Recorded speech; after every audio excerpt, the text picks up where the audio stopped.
السلام علیکم، آپ دیکھ رہے ہیں پاک ایکسکلوسیو ٹی وی۔ اگر آپ نے میرے چینل کو سبسکرائب نہیں کیا تو کریں، اس سے میرے حوصلہ افزائی ہوگی۔ خانہ فرنگ اسلامی جمہوریہ ایران میں وحدت کانفرنس کا انعقاد کیا گیا۔ اس کانفرنس کا مقصد دنیا بھر کو یہ پیغام دینا تھا کہ اسلامی دنیا کا اتحاد موجود ہے اور اس کو کسی طرح بھی ختم نہیں کیا جا سکتا۔ مسلمان ایک قوم ہے اور ایک دوسرے کے دکھ درد میں شریک ہوتے ہیں۔ اس کانفرنس میں ڈاکٹر حمید شہریاری، اسلامی جمہوریہ ایران کے قونصل جنرل، خانہ فرنگ ایران کے ڈائریکٹر کامران، مولانا صاحب زادہ ابو الخیر زبیر، اسد اللہ بھٹو اور دوسرے رہنماؤں نے شرکت کی اور اس بات پر زور دیا کہ مسلمان ان کو مل جل کر دنیا کا مقابلہ کرنا ہے، کیونکہ حضرت محمد صلی اللہ علیہ وسلم کا روشن وجود مسلمانوں کے لیے اتحاد و اتفاق کا مرکز ہے۔ اسلامی ممالک اور مسلمانوں کو چاہیے کہ وہ اس قدر متحد ہو جائیں کہ وہ ایسا لگے دنیا بھر کو کہ مسلمان ایک ہی دشمن اسلامی اتحاد کی تشہیر سے خوفزدہ ہے۔ اس لیے مسلمانوں کو چاہیے کہ وہ اکٹھے ہوں، نہ کہ دوسرے ممالک کے کہنے پر آپس میں تقسیم ہو جائیں۔ اگر مسلمان ایک پلیٹ فارم پر ہوں گے تو دنیا کی کوئی بھی طاقت مسلمانوں کے خلاف آواز نہیں اٹھا سکے گی۔ اسلام فوبیا کی باتیں بہت ہو رہی ہیں، اس کا جلد خاتمہ ضروری ہے۔ دنیا بھر کو یہ پیغام دینا چاہیے کہ اسلام امن پسند ملک ہے، اسلامی ملک امن پسند ملک ہے، اسلام امن کا درس دیتا ہے اور مسلمان کسی کے خلاف بھی جارحیت نہیں کرتے، کیونکہ مسلمان ایک ہیں اور ہمیشہ ایک رہیں گے۔ یہی اس کانفرنس کا مقصد تھا۔ اس حوالے سے مختلف مقررین نے خطاب کرتے ہوئے کہا جاتے ہیں تو ان فروعی اختلافات کو چھوڑ کر در حقیقت اپنے دشمن کے مقابلے میں سیسا پلائی ہوئی دیوار بن جاتے ہیں۔ این دستور قرآن و سنت نبی اکرم محمد مصطفی صلی اللہ علیہ وسلم، یہ اتحاد رسول اللہ کا حکم ہے، حکم قرآنی ہے، سنت رسول ہے، سیرت رسول ہے۔ یا ایها الذین آمنوا کردن۔ آپ نے اس کے تاریخی جلوس جنازہ کو دیکھا ہوگا، تدفین کے مناظر کے جس میں لاکھوں کروڑوں انسانوں نے شریک ہو کر در حقیقت اس واقع اور حقیقت کو تاریخ کے ماتھے پہ لکھا ہے۔ اون دعوت میکردن که رئیس جمهور ایران بشه، میگفت من سربازی برای این مردم باشم بهتر است۔ یہاں تک کہ ایران کا صدر بھی کہتا ہوا نظر آتا ہے کہ میں صدر کے بجائے اگر مجھے یہ کہا جائے کہ میں در حقیقت اس کا سرباز اور مجاہد ہوں تو یہ میرے لیے اعزاز زیادہ بہتر ہے۔ همه مردم ایران بهش عشق می‌ورزیدن۔ تمام ایرانی اس سے عشق و محبت کا اظہار کرتے تھے۔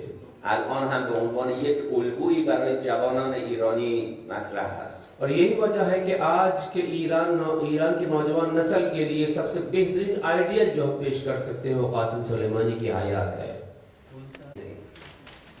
ہم نے ایران میں شہید قاسم سلیمانی کو دلوں کا بادشاہ قرار دیا ہے۔ همه مردم ایران بهش عشق می‌ورزند۔ ایران کے تمام لوگ بشمول شیعہ و سنی اس سے بے پناہ عشق کرتے ہیں۔ به دلیل این بوده که مجاهدت‌های بی‌نظیری رو در سراسر جهان اسلام از خودش بروز داده و دعوتی که از دوستان کردن، تشکر می‌کنم از علما، بزرگان، عزیزان، آقایان، خانم‌ها که در این جلسه حضور دارن، ما رو سرفراز کردن با حضور خودشون.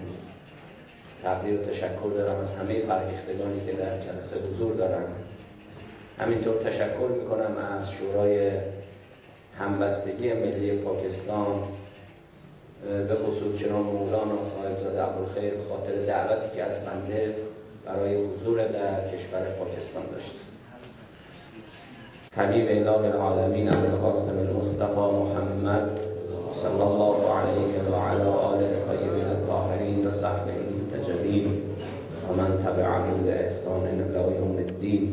میں نے آیت مقدسہ تلاوت کرنے کی سعادت حاصل کی ہے، وقت مختصر ہے، اب علماء بیٹھے ہوئے ہیں، کہ اس کا خلاصہ یہ ہے کہ قرآن پاک ہم سے یہ چاہتا ہے کہ کائنات میں سب سے زیادہ محبت تمہیں اللہ کے محبوب سے ہونی چاہیے، اپنے جان سے، مال سے، عزت سے، عقل سے، اپنے رشتہ داروں سے، اپنے عزیز و اقارب سے، اپنی جناب تجارت سے، اپنے گھر و مکان سے، سب سے زیادہ محبت حضور سے ہونی چاہیے۔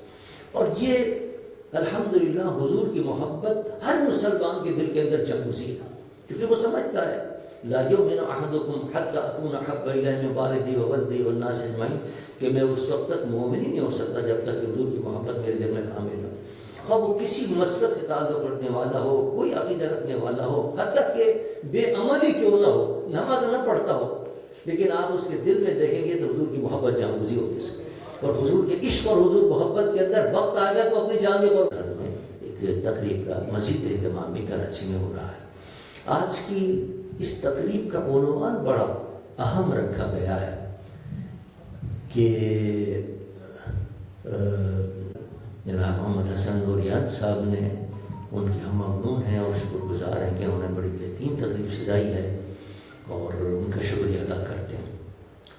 ہمارے ملی عہد کونسل کے سندھ کے صدر جناب اسد اللہ بھٹو صاحب تشریف فرما ہیں، جنہوں نے اس میں سب سے پہلے تو وہاں خوش آمدید کہا ملی عہد کونسل کی طرف سے، اور آج وہ تشریف فرما ہوئے ہمارے صوبے سندھ کے اندر اور ہمارے شہر کراچی کے اندر، ان کو اور ان کے تمام ساتھیوں کو اپنے کنٹرول میں لے لیا تھا، اسلامی ممالک کو اپنے کنٹرول میں لے لیا تھا۔ شہید قاسم سلیمانی نے ان کی تمام تر سازشوں اور منصوبوں جس عظیم شہید کی یاد میں ہے، اس شہید نے اپنی قربانی امت اسلامی کی وحدت کی راہ میں دی۔ شہید قاسم سلیمانی کشتہ راہ اتحاد بین المسلمین تھے، اور اس شہید نے امت مسلمہ کو فقط زبان کے ذریعے سے متحد کرنے کی کوشش نہیں کی، بلکہ عمل کے ذریعے سے اور خود مختلف ممالک میں خود پہنچ کر حتی فلسطین جیسے مشکل ترین محاذ پر شہید قاسم سلیمانی سرنگ کے ذریعے سے وہاں مجاہدین کے پاس پہنچتے ہیں، یعنی وہ اس تاریخی سیر اس اسلام ہراسی کا اور اس معرکہ حق و باطل کا آپ کے سامنے پیش کرتا ہوں۔ ابتدائے اسلام میں جب رسول صلی اللہ علیہ وسلم مبعوث ہوئے تو مکہ کے مشرکین نے، آپ کو معلوم ہے کہ کتنی مخالفت کی اور کیا کیا اذیتیں حضرت کو پہنچا دی، اور جب کہ رسول صلی اللہ علیہ وسلم نے مکہ سے ہجرت کر کے مدینہ میں تشریف لے گئے اور اسلامی ریاست کی بنیاد پڑ گئی، آپ جانتے ہیں کہ سارے مشرکین یہود و کفار آپس میں جمع ہو گئے، اس لیے کہ اسلام سے ڈرتے تھے اور دوسرے قبائل کو اسلام سے ڈراتے تھے۔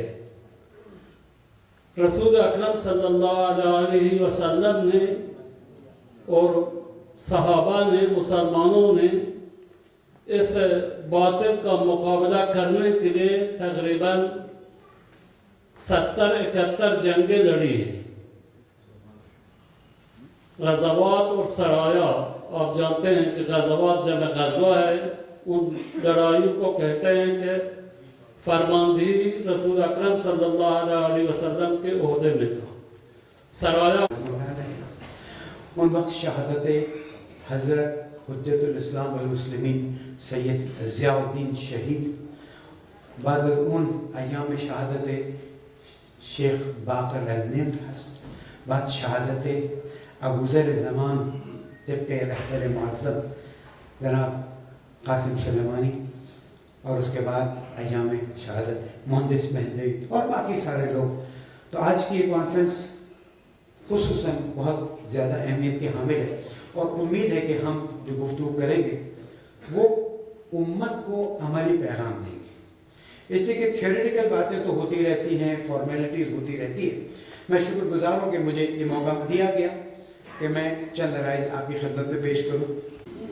سب سے پہلے تو میں ایران کے اپنے آئے ہوئے معزز مہمانوں کا خیر مقدم کرتا ہوں، آپ کی طرف سے بھی اور اپنی طرف سے بھی، اور اہلیان کراچی اور پاکستان کی طرف سے بھی.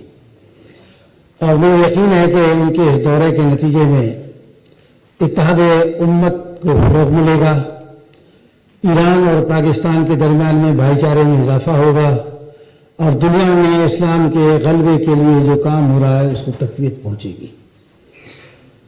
میرے بھائیوں اور دوستو، ہماری سب سے بڑی پہچان یہ ہے کہ ہم مسلمان ہیں. ہماری سب سے بڑی پہچان یہ ہے کہ ہم رسول اللہ صلی اللہ علیہ وسلم کے امتی اور غلام ہیں. اور یہ وہ پہچان ہے جو دنیا میں بھی ہے اور قبر میں بھی پوچھا جائے گا کہ تمہارا رسول کون تھا اور تمہارا خدا کون تھا.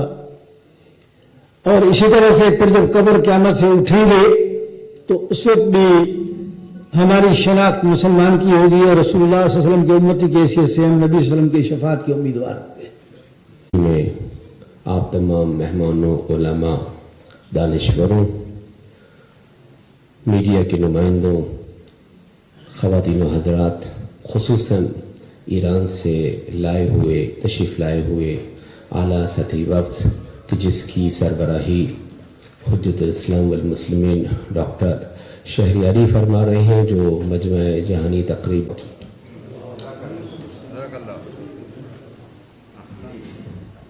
داعا له سائر الجسد بالسحر والحمى کہ مومنوں کی باہمی الفت اور محبت اور رحمت و شفقت میں مثال علیہ وسلم کی ایک حدیث مبارکہ سے اس سے بھی آگے کا تعلق مسلمانوں کے مابین کر دیا ہے.